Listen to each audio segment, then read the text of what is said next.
Rinduku bertemu denganmu, dengan hati yang murni, tangan yang bersih. Ku naik ke atas gunung kudus Tuhan. Dengan apa ku dapat naik ke gunung Tuhan? Rinduku bertemu denganmu, dengan hati yang murni, tangan yang bersih. Ku naik ke atas gunung kudus Tuhan. Walau gelombang badai menerpaku, kan tetap berdiri tegak memandang wajah-Mu Tuhan. Takkan ku serahkan hidup kepada dunia ini, setia selesaikan pertandingan. Aku berjanji mengejar yang berkenan kepada Bapa. Kebenaran, damai sejahtera, sukacita oleh Roh Kudus. Aku berjanji hidup dalam kekudusan bersama Bapa.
Setia melayani perasaan Bapa.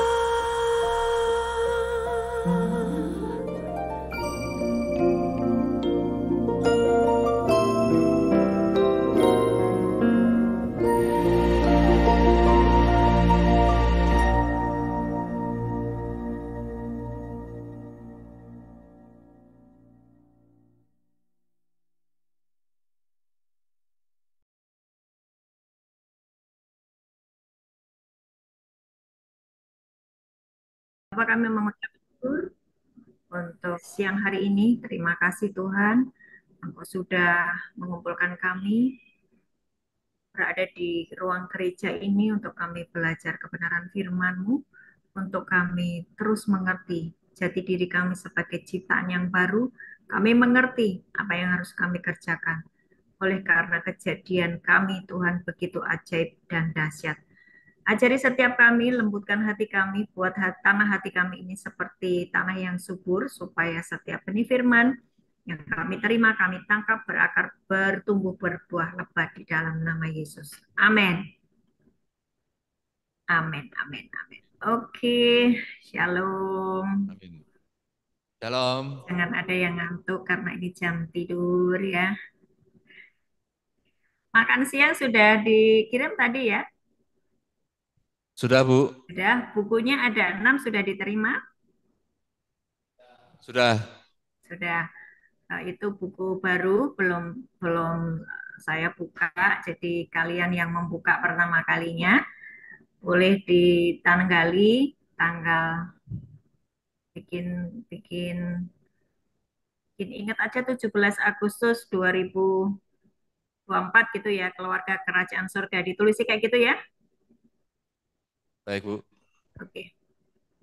Eh, hari ini kita akan sebelumnya saya minta maaf karena harus Zoom ya, seharusnya bisa onsite karena entah kenapa itu jadwal kami berdekatan dengan onsite di Jogja. Jadi saya harus balik ke Semarang karena besok saya harus onsite di Jogja.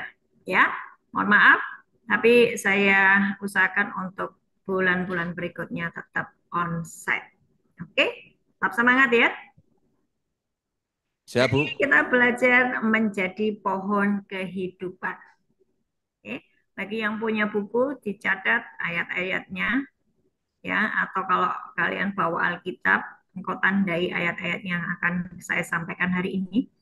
Biasakan kalian ketika menerima firman tidak hanya untuk sebagai informasi atau engkau meresponi dengan berkata, aku sudah tahu ayat itu. Tanpa engkau menggali ulang, tanpa engkau merenungkan ulang, tanpa engkau memperkatakan dan mempercakapkan setiap hari, maka setiap firman yang kau dengar itu tidak akan menjadi apa-apa. Saya ulang, biasakan ketika engkau mendengar firman, engkau itu seperti menangkap, ya. Jadi ini yuk imajinasikan kayak gini ya. Dari surga itu turun berkat-berkat, ya. Berkat apapun. Misalnya kalau ayat itu bicara tentang kesembuhan, itu berarti akan ada kesembuhan. Kalau ayat itu bicara tentang terobosan, berarti kalau kamu bisa menangkapnya, kamu akan mengalami terobosan. Ketika ayat itu bicara tentang mujizat, maka kamu mempercayai dan kamu menangkapnya. Jadi itu kan kayak kayak hadiah dari surga gitu ya, gantung-gantung gitu.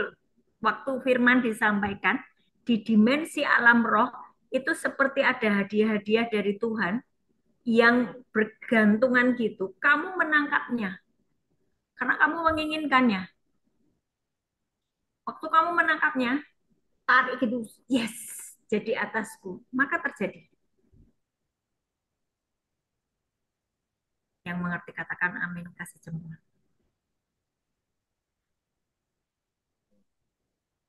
Gitu caranya meresponi firman. Sehingga itu yang namanya firman itu jadi daging. Firman itu jadi di dalam hidupmu. Oke?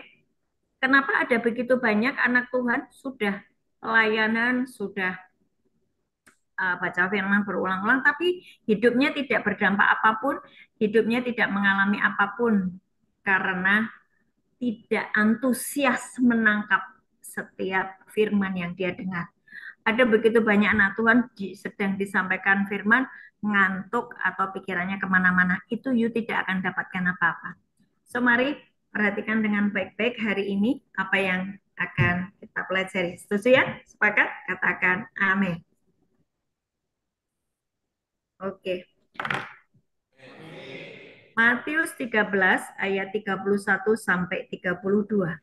Matius 13 ayat 31 sampai 32. Kita hari ini punya tema menjadi pohon kehidupan. Oke? Matius 13 ayat 31 sampai 32.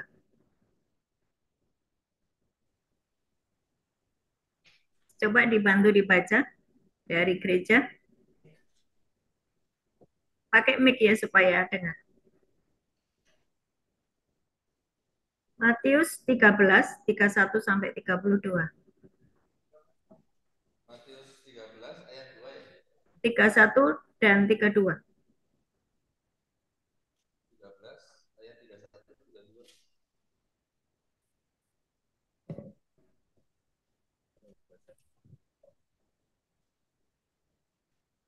32. Yesus membentangkan suatu perumpamaan lain lagi kepada mereka. Katanya, hal kerajaan surga itu seumpama biji sesawi yang diambil dan ditaburkan orang di ladangnya. Memang biji itu yang paling kita jenis benih, tapi itu lebih besar daripada sayuran yang lain. Bahkan menjadi pohon sehingga burung-burung di udara datang bersarang pada cabang-cabangnya. Ya, bahkan menjadi pohon sehingga burung-burung di udara datang bersarang pada cabang-cabangnya. Garis bawahi menjadi pohon. Di Alkitabmu itu garis bawahi menjadi pohon. Katakan bersama, pohon itu adalah saya. Katakan bersama-sama. Pohon itu adalah saya. Sekali lagi, pohon itu adalah saya. Pohon itu adalah saya. Saya manusia bukan pohon. Dengar ya, ayat 34, coba dibaca. Semuanya itu disampaikan Yesus kepada orang banyak dalam perumpamaan. Dan tanpa perumpamaan, suatu pun tidak disampaikannya kepada mereka. Ya, amin. Jadi, Yesus selalu, dan Yesus itu suka ngobrol dengan murid-muridnya itu pakai perumpamaan. Oke, jadi Tuhan suka memperumpamakan manusia itu seperti pohon. Sepakat ya? Coba dibuka di Mazmur 1 ayat 1 sampai 3. Kamu pasti sudah hafal itu. Jadi Mazmur 1 ayat 1 sampai 3, orang yang kesukaannya firman Tuhan, dia seperti pohon yang ditanam di tepi aliran air, yang menghasilkan buahnya pada musimnya, yang tidak layu daunnya, apa saja yang diperbuatnya berhasil. Itu orang yang suka merenungkan firman Tuhan siang dan malam. Itu Tuhan memperumpamakan orang yang suka merenungkan firman Tuhan siang dan malam itu seperti pohon. Pohon yang ditanam di tepi aliran sungai, aliran air, dia selalu berbuah setiap musim dan daunnya tidak pernah layu, apa saja yang diperbuatnya berhasil. Kita dapat juga di Yeremia 17 ayat 7 sampai 8. Yeremia 17 ayat 7 sampai 8. Itu ayat itu berkata begini. Diberkatilah orang yang mengandalkan Tuhan, yang menaruh harapannya kepada Tuhan. Dia akan seperti pohon. Nah, ini pohon lagi. Yeremia 17 ayat 7 sampai 8 kan? Ia akan seperti pohon yang ditanam di tepi air, yang merambatkan akar-akarnya ke tepi batang air, dan yang tidak mengalami datangnya panas terik, yang daunnya tetap hijau, yang tidak khawatir dalam tahun kering, dan yang tidak berhenti menghasilkan buah. Oke ya, tadi Mazmur 1, kemudian kita dapat Yeremia 17, ada lagi Yehezkiel 47. Masih bisa ditangkap sinyalnya? Masih bisa ditangkap sinyalnya? Halo? Masih bisa ya? Yehezkiel 47 ayat 12. Yehezkiel 47 ayat 12. Pada kedua tepi sungai itu tumbuh bermacam-macam pohon, buah-buahan yang daunnya tidak layu dan buahnya tidak habis-habis. Tiap bulan ada lagi buahnya yang baru, sebab pohon itu mendapat air dari tempat kudus dan buahnya menjadi makanan dan daunnya menjadi obat. 3 bagian dari kitab tadi semuanya bicara tentang pohon. Ya. Dan Tuhan Yesus itu memperumpamakan kita ini seperti pohon. Nah, itu memang perjanjian lama. Nah, perjanjian yang baru tadi di Matius 13 ayat 31 sampai 32. Ada lagi di Yohanes 15, ayat yang sangat terkenal tentang pokok anggur. Betul nggak? Pokok anggur kan juga pohon kan? Betul ya? Yohanes 15, pokok anggur. Ini ayat ini sangat luar biasa yang Yohanes 15. Saya harap semuanya sudah paham ayat ini. Ya. Kemudian nanti Wahyu 22 ayat 1 sampai 2 itu juga bicara tentang pohon.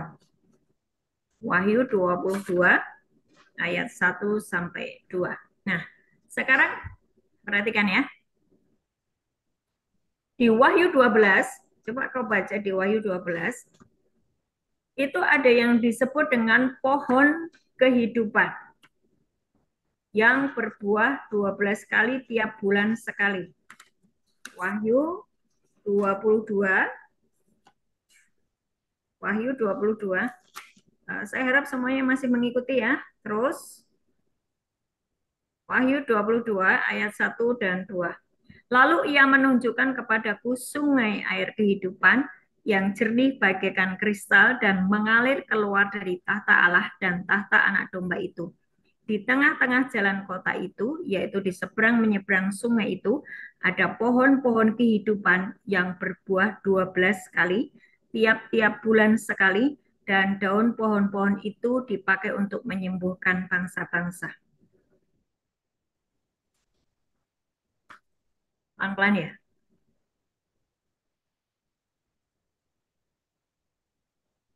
Kita semua ngerti bahwa yang namanya bumi ini adalah perluasan dari kerajaan surga. Ya, bumi yang kamu tinggali, yang kita tinggal ini adalah perluasan dari kerajaan surga. Dan Yesus berdoa, jadilah kehendakmu di bumi seperti di surga. Artinya bahwa bumi dan surga itu keadaannya harus sama. Amin. Bumi dan surga itu keadaannya harus sama. Jika dan hanya jika ada anak-anak Tuhan yang terhubung dengan surga, maka mengakibatkan kondisi bumi, kondisi orang-orang yang terhubung dengan surga, sekelilingnya bisa berubah menjadi seperti surga. Saya katakan amin. Belum paham, Bu? Pelan-pelan. Yesus berdoa, Bapa kami, ya kan? Jadilah kehendakmu di bumi seperti di surga. Itu adalah kehendak Bapa untuk menjadikan bumi ini sama dengan surga. Bagaimana bumi yang kacau balau, yang penuh dengan kejahatan, yang penuh dengan sakit penyakit, yang penuh dengan penderitaan, ini menjadi seperti surga ketika ada anak-anaknya. Siapa yang percaya sama Yesus kan disebut anak Allah, toh? Tahu nggak? Yang percaya Yesus disebut anak Allah. Maka engkau sebagai anak Allah itu merepresentasikan keberadaan Allah. Waktu engkau berfungsi merepresentasikan atau menghadirkan Allah, maka sekelilingmu menjadi seperti surga. Amin. Enggak ada sakit penyakit, enggak ada kebangkrutan, enggak ada penderitaan. Tapi ini you mesti percaya, dan itu harus menjadi imanmu, dan engkau sepakat dengan Bapamu di surga. Untuk itulah Yesus datang mengampuni setiap dosa dan pelanggaranmu, mengembalikan jati dirimu sebagai anak Allah. Supaya apa? Supaya kehendak Bapa di bumi seperti di surga itu terlaksana. Amin. Amin nggak? Amin. Kasih jempol dong. Amin. Saya akan membuat kalian menghadirkan surga di bumi, bukan neraka. Kamu juga bisa menghadirkan neraka di bumi. Kamu juga bisa menjadi agen iblis atau agen neraka di bumi. Tapi kamu juga bisa menjadi agen surga atau alat kerajaan surga atau uh, uh, uh, senjata kebenarannya Tuhan. Keputusan ada di kita sendiri. Saya mau menghadirkan neraka atau saya mau menghadirkan kerajaan surga. Itu keputusan kita sendiri. Itu bukan karena kamu dipilih, maksudnya karena Tuhan pilih kasih, enggak. Itu karena keputusan kita sendiri. Oke? Nah, perhatikan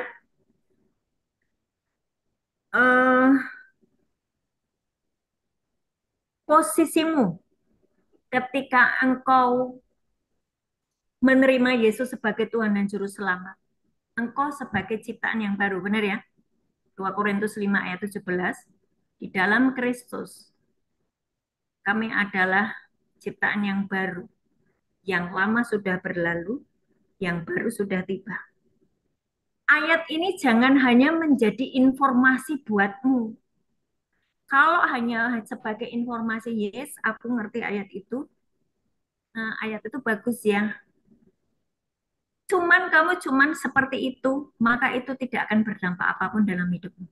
Tapi ketika engkau menangkap yang tadi saya awal berkata ya, kamu percaya, kamu menangkap ayat itu benar-benar kamu mengalami yang namanya kamu menjadi manusia baru. Benar-benar yang namanya engkau sudah tidak punya yang namanya masa lalu.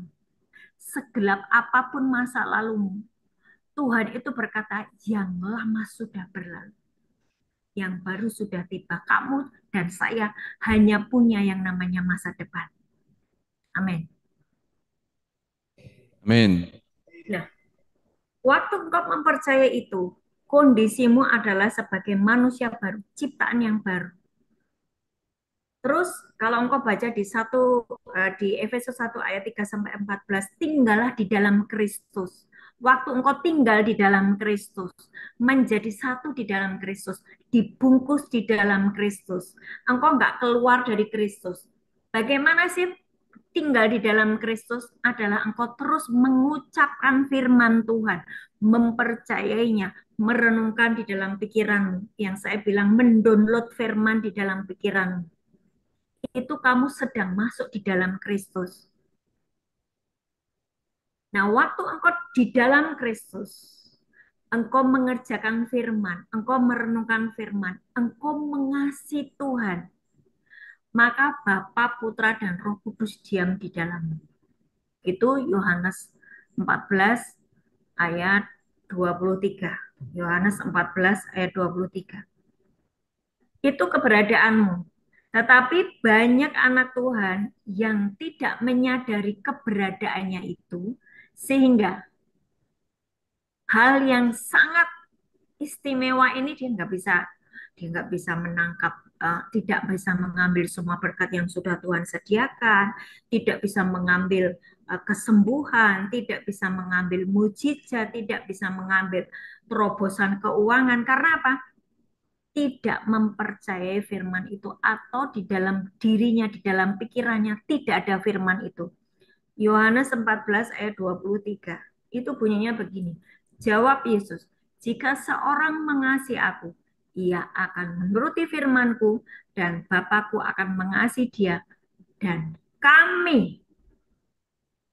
Ini Yesus yang ngomong. Kalau Yesus yang ngomong, perhatikan sungguh-sungguh dan engkau harus mempercayainya. Jika engkau mengasihi aku, jika engkau mengasihi Yesus, kamu akan menuruti firman-Ku, dan Bapa-Ku akan mengasihi kamu, dan kami, Bapa, Putra, Roh Kudus, akan datang kepadamu, dan diam bersama-sama dengan engkau. Artinya, di dalam dirimu ini ada 3 pribadi, Bapa, Putra, Roh Kudus. Engkau mengerti bagaimana kerasukan setan. Kenapa engkau tidak paham ketika Bapa, Putra, Roh Kudus diam di dalammu? Betul nggak? Engkau ngerti yang namanya, orang itu dirasuk oleh setan. Orang itu dirasuk oleh roh kepahitan. Tapi kenapa engkau sulit mempercayai bahwa kalau engkau mengasihi aku, maka kami akan diam di dalammu. Ketika saya membaca ayat ini, saya menangkapnya. Saya menangkap ayat ini. Saya masukkan di dalam pikiran saya, dalam jiwa saya, dalam hati saya. Terus saya ulang, terus saya ulang, terus saya ulang. Bagaimana jika saya masih punya kepahitan? Waktu Bapa, Putra, dan Roh Kudus yang di dalam saya, Roh Kudus akan terus mengingatkan kepada saya, engkau harus mengampuni 70 kali 7 dalam sehari. Engkau harus mengasihi musuhmu. Roh Kudus yang di dalam saya akan terus mengajari seperti itu. Bagaimana saya jika masih terikat dengan berhala, terikat dengan hawa nafsu, terikat dengan dosa-dosa, Roh Kudus akan terus mengingatkan. Apapun ikatan kita, misalnya ikatan dengan hawa nafsu, you mesti berbuah penguasaan diri. Engkau mesti menghasilkan buah-buah pertobatan. Roh Kudus akan terus mengingatkan kepada. Memang ini adalah sebuah proses, tapi jalani proses itu setiap hari dengan bertekun. Suatu hari,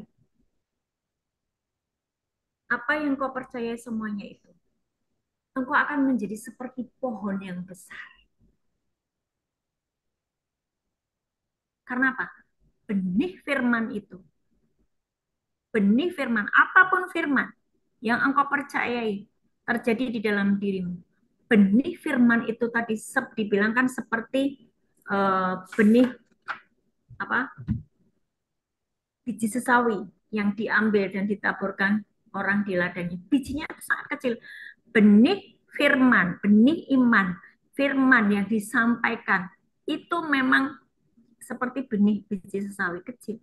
Tapi ketika engkau menangkapnya dan engkau mempercayainya, engkau merenungkannya setiap hari, merenungkan terus setiap hari, day by day, tahun demi tahun kau renungkan, aku ngerti ayat ini dan itu harus terjadi di dalam ayat, di dalam hidup saya. Kalau saya merenungkan firman Tuhan siang dan malam, maka saya akan menjadi seperti pohon yang ditanam di tepi aliran air. Maka setiap musim saya akan berbuah, maka saya tidak pernah layu. Saya setiap bulan menghasilkan buah. Artinya kalau setiap bulan menghasilkan buah ada progres nggak? Lalu jangan ada yang tidur ya. Ada buahnya, berbuah. Karena menghasilkan buah setiap musim, artinya you mesti hidupmu tuh progres gitu. Karena engkau diumpamakan oleh Tuhan seperti pohon. Pohon yang tadi di Wahyu 22 sebetulnya sama dengan Yohanes 15 tentang pokok anggur. Coba perhatikan. Buka sama di Yohanes 15.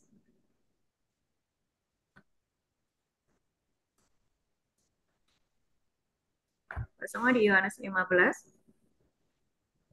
Saya bacakan ya. Akulah pokok anggur yang benar dan Bapakulah pengusahanya. Ya.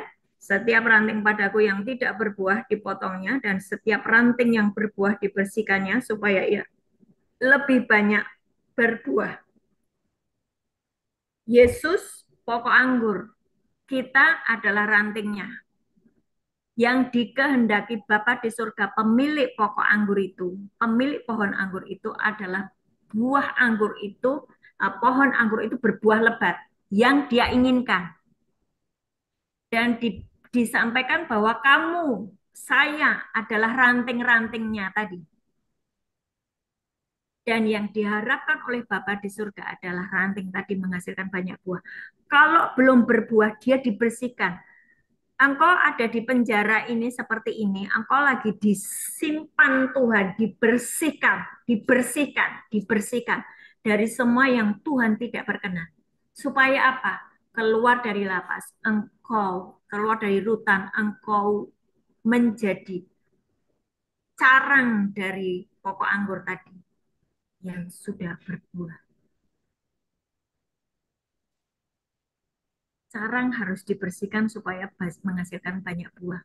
Waktu dibersihkan memang sakit, tapi semakin sakit, semakin bersih, buahnya makin lebat. Itu ayat 2 itu berkata begitu. Kamu memang sudah bersih karena firman yang telah kukatakan kepadamu. Jadi firman itu membersihkan. Oke? Tinggallah di dalam aku dan aku di dalam kamu, sama seperti ranting yang tidak dapat berbuah dari dirinya sendiri jikalau ia tidak tinggal pada pokok anggur. Demikian juga kamu tidak berbuah jikalau kamu tidak tinggal di dalam. Baca sendiri Yohanes 15.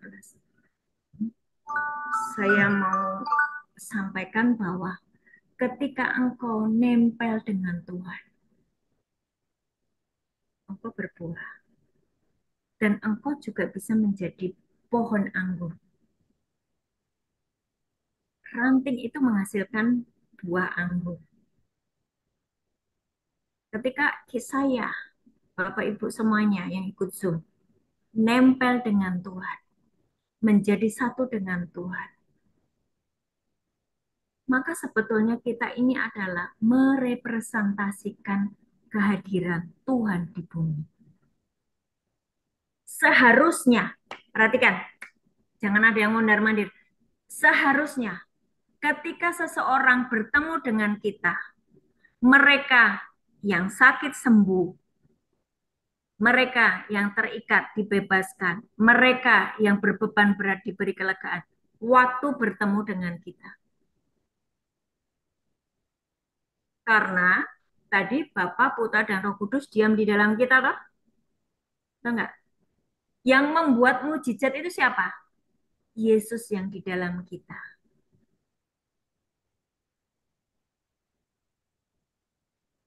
Coba.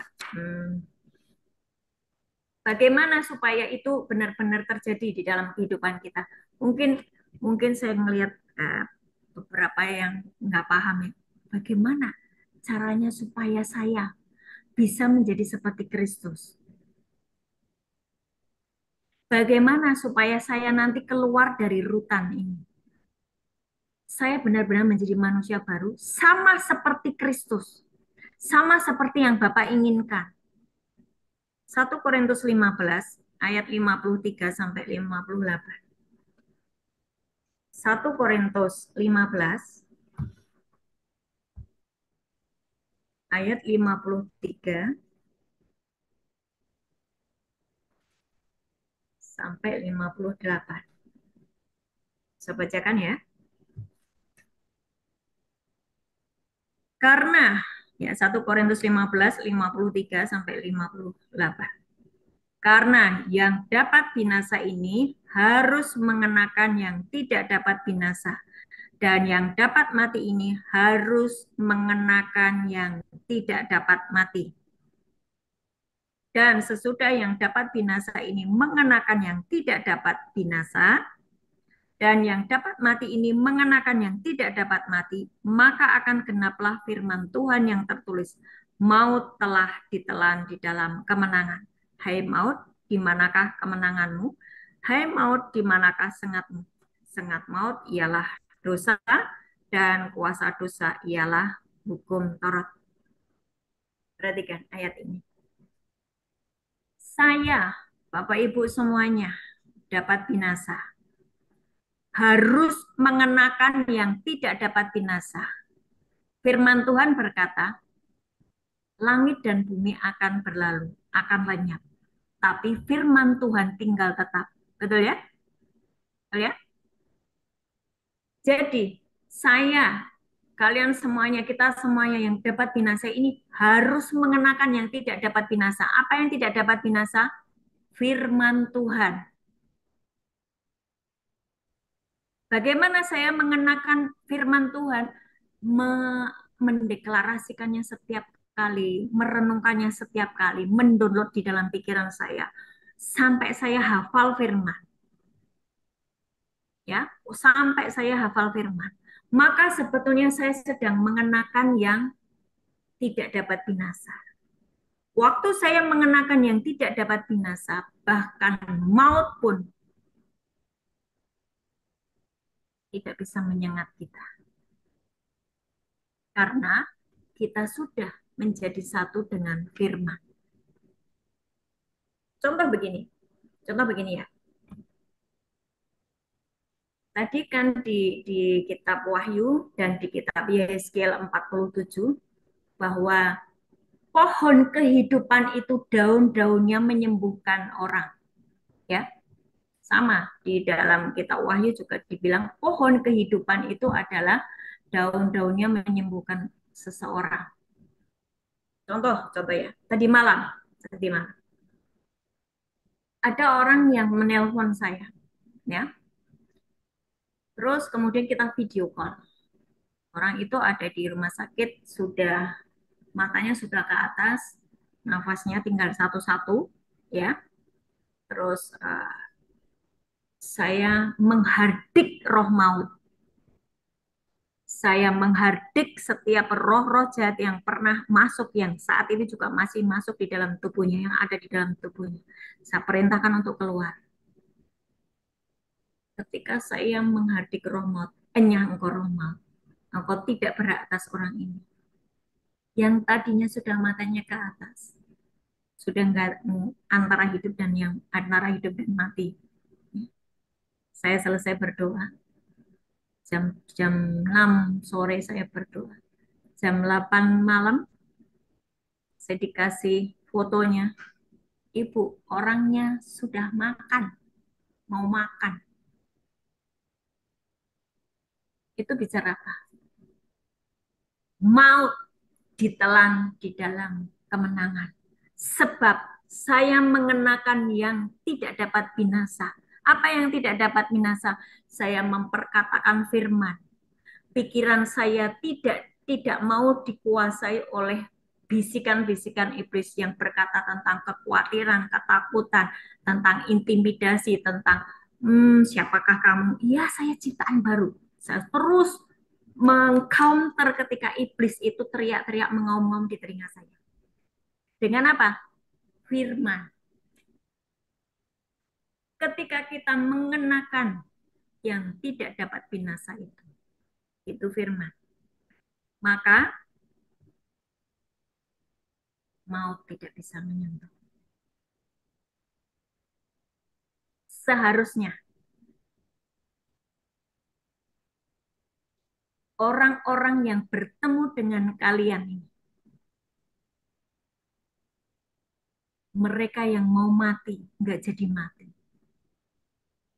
Karena kamu bisa menghardik maut. Mereka yang mau bunuh diri, seharusnya mereka bertobat dan kembali kepada Tuhan. Mereka yang terikat oleh apapun, misalnya perzinahan, dengan narkoba, mereka yang ketemu dengan kalian semuanya, yang kalian berkata bahwa kamu anak Allah, harusnya mereka itu bertobat. Karena sesungguhnya kalian itu sama seperti Kristus, yaitu pohon kehidupan. Siapapun yang ketemu dengan engkau, mereka hidup. Amin. Harusnya seperti itu. Itulah yang namanya keberadaanmu itu sangat ajaib sebetulnya. Tapi sayang, iblis menipumu habis-habis dan menjadikan kita ini jadi senjata kelaliman. Nah, mari hari ini, ketika engkau disampaikan firman hari ini ya, bahwa sesungguhnya kalian tahu kata-kata pohon kehidupan itu di mana sih? Kitab Kejadian toh, ketika Adam dan Hawa sudah diciptakan Taman Eden, di situ ada macam-macam pohon. Terus yang disebutin Tuhan itu ada dua. Ini ada pohon pengetahuan hal baik dan jahat, dan ada pohon kehidupan. Kamu jangan makan pohon pengetahuan hal baik dan jahat, karena detik kamu memakannya, kamu akan mati. Tapi sayangnya Adam dan Hawa memakannya, sehingga benar-benar dia dikeluarkan dari Taman Eden.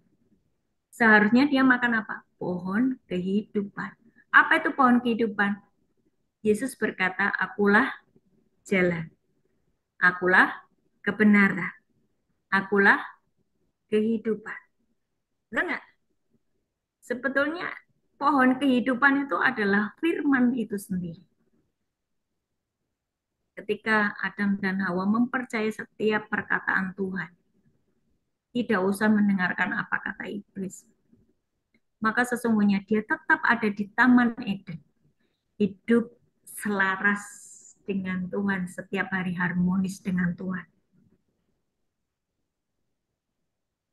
Dan kehidupan yang dulu di zaman Adam dan Hawa itu sekarang ini lagi diciptakan kembali oleh Bapa di surga lewat kehadiran Yesus Kristus yang menebus dan mengampuni dosa saya. Supaya apa? Kehidupan kita dikembalikan di Taman Eden, dikembalikan menyatu dengan Bapa, Putra, dan Roh Kudus. Meskipun masih di bumi, kehidupanmu seperti di surga. Sebab engkau menyatu dengan Bapa, Putra, dan Roh Kudus.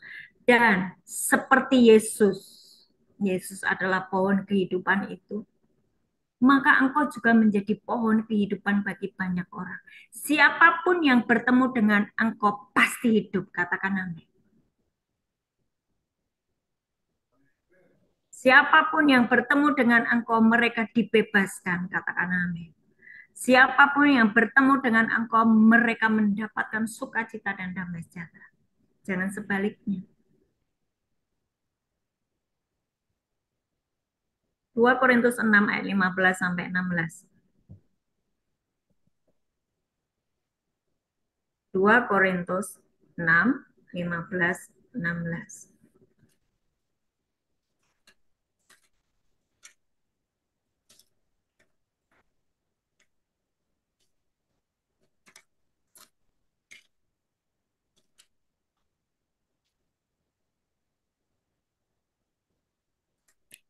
Sudah ketemu?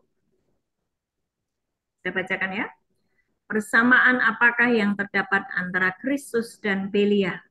Apakah bagian bersama orang-orang yang percaya dengan orang-orang yang tidak percaya? Apakah hubungan bait Allah dengan berhala? Karena kita adalah bait dari Allah yang hidup menurut firman Allah. Ini perhatikan ya. Kita adalah apa? Kita adalah bait Allah. Kita adalah bait dari Allah yang hidup menurut firman Allah. Terus, aku akan diam bersama-sama dengan mereka. Perhatikan. Akunya huruf besar, akan diam bersama-sama dengan mereka. Mereka itu siapa? Mereka itu bukan kita. Mereka itu adalah orang-orang yang kita datangi, orang-orang yang kita temui. Karena kita kan tadi sudah menjadi satu dengan Bapa, Putra, dan Roh Kudus yang disebut bait Allah. Yang paham dikasih jempol, yang tidak paham geleng-geleng. Ada yang mumet? Perhatikan. Aku akan diam bersama-sama dengan mereka dan hidup di tengah-tengah mereka. Dan aku akan menjadi Allah mereka dan mereka akan menjadi umatku. Mereka itu bukan kita, karena kita sudah menjadi satu dengan Bapa, Putra, dan Roh Kudus. Kita adalah bait Allah. Diulang ayat 16 dari awal. Diulang ayat 16 dari awal. Apakah hubungan bait Allah dengan berhala? Karena kita adalah bait dari Allah yang hidup menurut firman Allah ini. Jadi kita adalah bait Allah. Aku akan diam bersama-sama dengan mereka. Mereka bukan kita. Mereka adalah orang-orang yang kita temui. Amin. Mereka adalah orang-orang yang kita temui. Aku akan diam bersama-sama dengan mereka dan hidup di tengah-tengah mereka dan aku akan menjadi Allah mereka dan mereka akan menjadi umatku. Lewat kehidupan kita yang mau mengasihi Tuhan, yang mau menuruti firman-Nya, maka Bapa, Putra, dan Roh Kudus tinggal di dalam kita. Kalau Yesus itu disebut terang, maka kita juga terang. Yesus disebut pohon kehidupan, kita juga pohon kehidupan. Apa fungsi pohon kehidupan? Ulang. Yehezkiel 47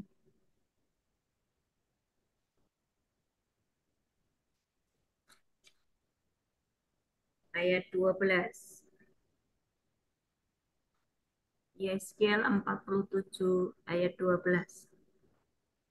Pada kedua tepi sungai itu tumbuh bermacam-macam pohon buah-buahan yang daunnya tidak layu dan buahnya tidak habis-habis.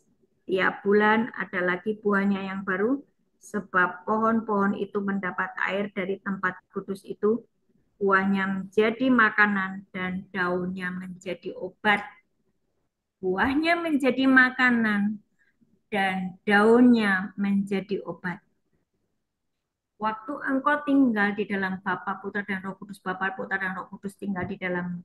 Waktu engkau mengenakan yang tidak dapat binasa, apa itu? Firman. Maka keberadaanmu sebetulnya merepresentasikan Tuhan. Amin. Sehingga engkau bisa berkata kepada orang yang sakit, jadilah sembuh, maka mereka sembuh. Sehingga engkau bisa berkata kepada orang yang mau meninggal, ini masih harus banyak melakukan tugas di bumi, dia masih muda, atau dia masih harus bertobat. Dia mati tiba-tiba, dia belum banyak melakukan hal-hal yang baik untuk Tuhan. Hidup, maka dia hidup. Waktu engkau tinggal di dalam Bapa, Putra, dan Roh Kudus, kehidupanmu limpah, sehingga engkau bisa menolong orang-orang yang tidak bisa makan. Di malam, di saat saya mendoakan orang yang mau meninggal tadi, ada orang datang, seorang bapak-bapak gitu ini, cerita bahwa kehidupan keluarganya berantakan, istrinya meninggalkan dia berserta dengan anak-anaknya oleh karena dia kena PHK. Sehingga si istri nggak kuat dengan kehidupan tanpa uang, ya. Sebetulnya ada uang, cuman kan namanya orang sudah dikuasai mamon, ya. Menurut menurut orang yang dikuasai mamon, duit itu harus banyak. Kalau nggak banyak itu nggak bisa hidup. Sementara Yesus tidak bicara begitu. Kamu tidak boleh punya dua Tuhan, Tuhan dan mamon, kan gitu kan. Tanpa uang pun kamu juga bisa hidup jika dan hanya jika engkau mempercayai setiap perkataan Tuhan, menjadikan firman Tuhan itu patokan dalam hidupmu. Kamu tidak perlu hidup dengan uang yang banyak. Kamu itu bisa mendatangkan uang gitu. Uang itu bisa kamu ajak bicara. Uang itu mendengar. Nah, nanti kapan-kapan kita belajar tentang uang. Uang itu punya telinga. Dia bisa mendengar setiap makianmu terhadap uang yang, ya kenapa duitnya cuma segini, terus kamu ngomel-ngomel, dia akan terbang. Atau hatimu tuh begitu haus dan lapar akan uang, hawa nafsu, kalau melihat uang tuh langsung lupa segalanya, maka dia akan terbang. Karena memang uang itu punya telinga, dia bisa mendengar setiap ucapanmu dan setiap perilakumu terhadap uang. Waktu uang itu engkau pakai untuk memuliakan Tuhan, dia akan datang berbondong-bondong. Nanti kita belajar suatu saat, ya. Nah, ini saya kembali ke cerita tadi. Istrinya nggak mau dengan kehidupan seperti itu. Akhirnya tiba-tiba dia pergi sama dengan anaknya. Pergi begitu aja. Pergi kemana? Pulang ke rumah orang tuanya. Si bapak ini, dia berdoa, pertemukan aku dengan orang. Tuhan Yesus, aku mau minta jalan-jalan, aku bertobat sungguh-sungguh. Dia berdoa begitu. Dia berdoa di Bukit Getsemani di Ungaran. Dia bertemu dengan seseorang. Waktu dia cerita-cerita, tiba-tiba orang itu memberikan sebuah pekerjaan, tapi next bulan September baru dia bisa bekerja. Ini kan sebuah keajaiban. Terus saya bertanya, kenapa kamu tiba-tiba bisa masuk ke rumah saya? Saya nggak kenal, dia juga tidak kenal saya. Dia mencari seorang yang uh, yang sebetulnya sudah meninggal. Dia mencari sebuah alamat. Dia mau didoakan sama ibu itu, tapi sebetulnya ibu itu sudah meninggal. Terus anaknya memberitahukan kepada dia bahwa kamu ke tempatnya Bu Ana aja, ini alamatnya. Tiba-tiba dia datang ke rumah, dia bercerita. Dan semua sudah dalam yang namanya agenda Tuhan ya. Sebelumnya kan saya masih di Gambir ya, hari itu di kemarin itu siang pagi, hari itu saya masih di Gambir. Tuhan itu bicara, ambil uang, betapa Tuhan mau ambil uang banyak-banyak supaya nggak cepat habis. Saya kan bilang gitu, ambil uang, ke sana. Dia si bapak itu cerita, kalau saya nggak ngambil uang, saya nggak bisa nolong dia. Cerita, ibu begini, begini, begini. Terus bagaimana? Saya harus kata bapak mertua saya harus menjemputnya di sana di Jawa Timur. Cuman saya tidak punya uang. Uh, Bagaimana saya bisa sampai ke sana? Terus kenapa kamu datang ke rumah saya? Emang saya bisa nolong, gitu kan? Ya, siapa tahu ibu bisa mendoakan saya. Saya cuma ngomong sama bapak mertua saya, kalau saya bisa sampai ke sana. Jadi dia bapak mertuanya minta minta supaya apa? Eh, Dijemput gitu. Istri dan anak-anak dijemput. Kalau kamu masih sayang sama mereka, jemput mereka. Nggak bisa dong Pak, dia yang pergi kok, saya yang harus jemput gitu ya. Untuk kembali. Dia harus pulang sendiri, dia yang pergi kok, saya harus jemput. Mana jemput itu kan pakai uang, ya kan? Nggak apa-apa, pokoknya kamu jemput. Nanti perkara pulang ke Semarang, Semarangnya saya yang kasih uh, uang, makanya bilang begitu. Tapi dia untuk bisa sampai ke sana, enggak ada. Ingat tadi ya, kita cerita tentang pohon kehidupan. Buahmu dalam hidupmu harus bisa dinikmati oleh orang lain. Engkau harus bisa tolong orang lain. Ya, dari perbicaraan, saya bikin perjanjian dengan dia. Apa tuh perjanjian? Saya akan tolong kamu. Tapi perjanjian hari ini, engkau harus balik kepada Tuhan. Engkau harus kembali nyari Tuhan. Engkau tanpa Tuhan, engkau miskin. Tanpa Tuhan, hidupmu hancur. Tanpa Tuhan, engkau cuma fokus pada bekerja, bekerja, bekerja tanpa mencari Tuhan. Kamu miskin. Berjanjilah hari ini di hadapan Tuhan bahwa kamu akan sungguh-sungguh kembali ke Tuhan. Dan mulai hari ini, kamu harus mengikuti setiap perkataan saya karena saya akan menolong kamu. Kamu mau nggak? Mulai hari ini, kamu harus mengikuti setiap perkataan saya. Perkataan saya selalu apa? Firman. Dari situ, kalau dia mau terus mengikuti, pasti dia hidup. Jadi, sekali lagi ya, kita adalah pohon kehidupan. Karena Yesus itu pohon kehidupan, kita sudah menyatu dengan Bapa, Putra, dan Roh Kudus. Kalau Yesus menyembuhkan, kita juga bisa menyembuhkan.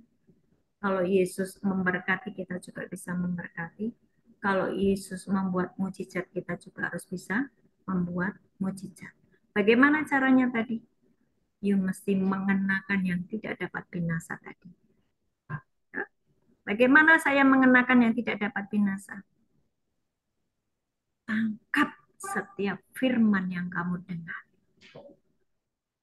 Ambil itu, ingat-ingat itu di dalam pikiran. Terus ucapkan, terus lakukan. Maka engkau sudah menyatu dengan firman. Maka hidupmu menjadi ilahi. Tidak lagi manusiawi, tidak lagi jatuh bangun di dalam dosa, tidak lagi menjadi batu sandungan, tidak lagi menjadi senjata kelaliman, tetapi engkau akan menjadi senjata kebenaran, engkau akan menjadi properti Tuhan, engkau akan menjadi duta kerajaan surga. Bahkan engkau sendiri merepresentasikan kehadiran Tuhan. Amin. Tuhan Yesus memberkati. Amin. Oke, kita masih ada waktu 10 menit. Ada yang mau tanya atau mau didoakan? Ada yang mau tanya atau mau didoakan? Atau ada yang tidak paham dengan firman tadi?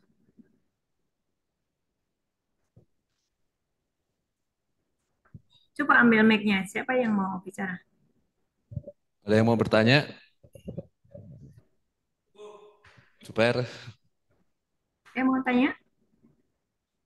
Saya harap ini jangan hanya jadi informasi ya, tapi engkau harus mempraktekannya ya. Saya bilangnya ya, surga itu mengharapkan ketika engkau keluar dari rutan, surga itu mengharapkan kalian itu jadi dutanya. Amin. Surga begitu berharap ketika engkau selesai di masa pendidikan di rutan ini. Kalian menjadi duta-duta kerajaannya dan merepresentasikan, menghadirkan realita Tuhan di dalam kehidupan sehari. Itu yang Tuhan mau. Jadi jangan membuat kecewa Tuhan ya. Ada yang mau bertanya? Ada yang mau bertanya? Ada yang mau bertanya? Saya aja Bu, Ya, dalam perjalanannya kita tuh kan sulit gitu loh oke, untuk menjadi serupa dengan Tuhan. oke. Kayaknya Kembali. ya masih Nah, banyak setannya. oke. Gini. Coba diulang di 1 Korintus 15. Ini caranya ya. Caranya ya. Caranya supaya kamu benar-benar bisa menjadi seperti yang Tuhan mau. 1 Korintus 15 tadi ayat 53 sampai 54. Saya bacakan ya. Semua coba Alkitabnya dibuka. Ini caranya. Tadi kan pertanyaan bagaimana Bu caranya supaya saya nggak jatuh bangun terus dalam dosa. Saya tahu di dalam diri saya masih banyak setan gitu kan ya. Ini, perhatikan. Karena yang dapat binasa ini harus mengenakan yang tidak dapat binasa, dan yang dapat mati ini harus mengenakan yang tidak dapat mati. Dan perhatikan ayat 54. Dan sesudah, berarti kan itu ada proses waktu toh. Dan sesudah yang dapat binasa ini mengenakan yang tidak dapat binasa, dan yang dapat mati ini mengenakan yang tidak dapat mati, maka akan genaplah firman Tuhan yang tertulis, maut telah ditelan dalam kemenangan. Saya kasih tahu, memang ada yang namanya proses, Pak. Ya, waktu saya dipersiapkan Tuhan menjadi hamba Tuhan, tidak tiba-tiba jadi hamba Tuhan. Enggak, saya masih bergumul dengan yang namanya kemarahan, saya masih bergumul dengan yang namanya hawa nafsu, saya masih bergumul dengan yang namanya kepahitan. Saya masih bergumul dengan itu. Tapi firman Tuhan di Yohanes 1 ayat 1 sampai 5. Ketika firman itu adalah terang. Firman itu terus saya baca, terus saya baca. Buka coba di Yohanes 1 ayat 1 sampai 5. Firman itu saya baca terus bertekun. Tahun pertama, tahun kedua, tahun ketiga, terus bertahun-tahun. Maka lama-lama sisi gelap saya hilang. Itu firman Tuhan. Yohanes 1 ayat 4 dan 5. Dalam dia ada hidup. Ya, di dalam dia ada hidup. Di dalam dia itu di dalam firman. Ya. Di dalam firman ada hidup, dan hidup itu adalah terang manusia. Terang itu bercahaya di dalam kegelapan, dan kegelapan itu tidak akan menguasainya. Ketika terus engkau memasukkan firman, terus jangan malas baca firman sambil bersuara. Jangan dibatin. Terus ucapkan firman setiap hari. Tahun pertama, tahun kedua, tahun ketiga, terus bertekun dalam kurun waktu tertentu. Engkau akan muncul menjadi terang karena engkau bertekun. Yang jadi masalah, banyak anak-anak Tuhan tidak mau bertekun. Bertekunnya pada waktu masih di rutan karena dia tidak bisa kemana-mana. Kerjanya cuma di sel, di dalam, di gereja, di lingkungan penjara. Mereka masih bisa bertekun. Nanti keluar dari lapas, keluar dari rutan, mereka menghadapi hiruk pikuknya dunia. Lupa. Mereka kembali menjadi orang-orang Oh, gitu. dengerin. Ya, iya nanti ketemu lagi di Nggak mau keluar, Hilton Bandung. dengerin. Itu siklus kehidupan manusia dan mereka memang suka begitu. Mau sampai kapan menjadi seperti itu? Dan sebetulnya ya Bapak Ibu semuanya yang ikut Zoom juga perhatikan. Kalau kamu sebagai pohon tidak berbuah, ditebang. Betul nggak? Betul. Hari-hari ini saya mendengar, saya melihat dengan mata saya sendiri. Orang-orang mati muda yang dipotong sama Tuhan. Nggak berbuah. Nggak berbuah. Kecelakaan meninggal. Tiba-tiba masih muda, hipertensi, stroke meninggal.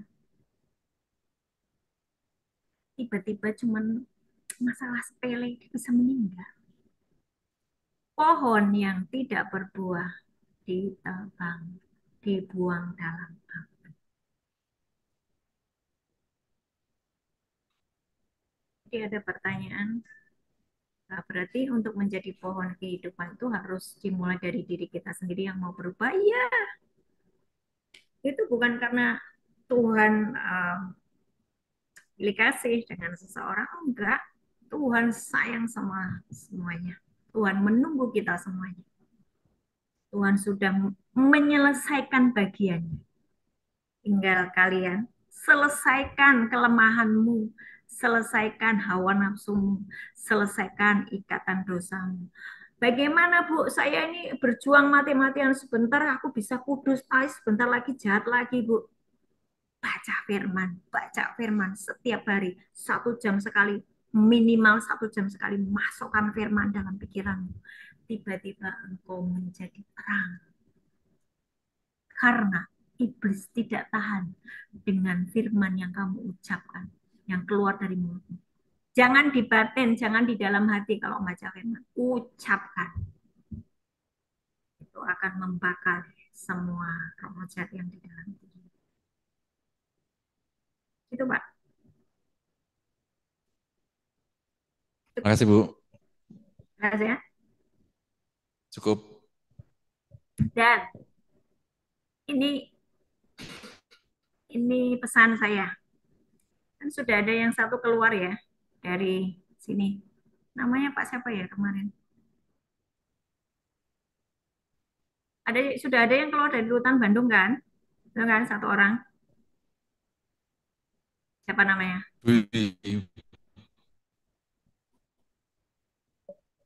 Dia sudah minta nomor handphone saya. Tapi tidak ada percakapan yang antusias gitu loh. Ini loh. Halo Bu, sudah keluar gitu kan. Sobat loh kalau sudah keluar. Coba engkau bertanya lah. Bu, ajari aku dong.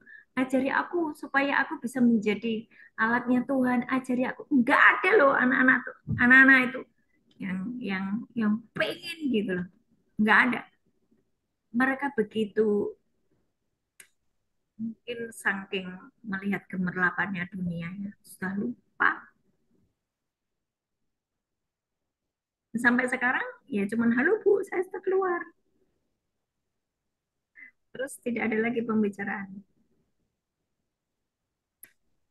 Pesan saya buat semua yang nanti sebentar lagi keluar, bikin komunikasi yang aktif dengan Amin. kami, KKS ya, dengan saya, terutama dengan Mbak Novi atau siapa, ngobrol yang aktif. Ajari Bu, aku tolong saya diajari, saya dimentori, kami siap mementori kalian. Oke? Baik Bu, siap. Jangan cuma siap doang, beneran Bu ya. Oke? Oke. Tidak ada yang sakit hari ini? Nggak ada yang didoain untuk kesembuhan? Semua sehat ya? Hmm? Ada yang mau didoakan enggak? Halo? Ada yang mau didoakan enggak? Oh, nafas. Dalam nama Tuhan Yesus. Dalam nama Tuhan Yesus. Tuhan, aku berdoa untuk sinyal. Mau Bu? Ya? Sinyalnya ya? Ada yang mau didoakan? Ada yang sakit? Bukan Ada yang sakit, sakit? sakit jiwa. Sakit jiwa. Sakit jiwa itu karena kamu mikirnya itu pikiranmu tuh terlalu melampaui kekuatan. Nggak usah mikir yang terlalu Ya uh, Bu. rumit ya kan. Yesus berkata pikirkanlah perkara yang di atas. Belajar firman aja. Oh, Ya kamu Bu. kalau kamu mikir-mikir yang berat ya itu konselat namanya, sakit jiwa. Yuk kita berdoa. Ya Bu. Bapak, di dalam nama Yesus, hari ini kami sudah selesai dengan anak-anakmu di Rutan kelas 1 Bandung. Tuhan, terima kasih buat setiap kebenaran firman-Mu, dan biarlah hari ini kami menangkap setiap firman-Mu, menangkap, mempercayai setiap firman-Mu, dan kami memikirkan firman-Mu siang dan malam. Dan hidup kami akan seperti pohon yang ditanam di tepi aliran air, menghasilkan buah tiap bulannya. Dan apa saja yang kami perbuat dibuat berhasil. Dan kami menjadi seperti Engkau Tuhan Yesus, yang membawa realita Tuhan di bumi ini. Kami menjadi senjata kebenaran-Mu Tuhan. Urapi anak-anak-Mu di tempat ini, dan berkati mereka. Mari bangkit berdiri jemaat. Jemaat bangkit berdiri. Angkat tanganmu, terima berkat. Demikian firman Tuhan. Jika engkau baik-baik mendengarkan suara Tuhan Allahmu, engkau merenungkan Tauratku siang dan malam, engkau memperkatakan dan mempercayai firmanku, segala perkataanku, engkau mempercayainya, engkau akan menjadi seperti pohon itu. Engkau akan berhasil, engkau akan menjadi berkat, engkau akan berbuah, dan engkau menjadi kesayangan Bapamu sendiri. Tuhan Yesus Kristus memberkatimu dan melindungimu. Tuhan Yesus Kristus menyinari engkau dengan wajah-Nya dan memberi engkau kasih karunia. Tuhan Yesus Kristus menghadapkan wajah-Nya kepadamu dan memberi engkau damai sejahtera. Amin. Amin.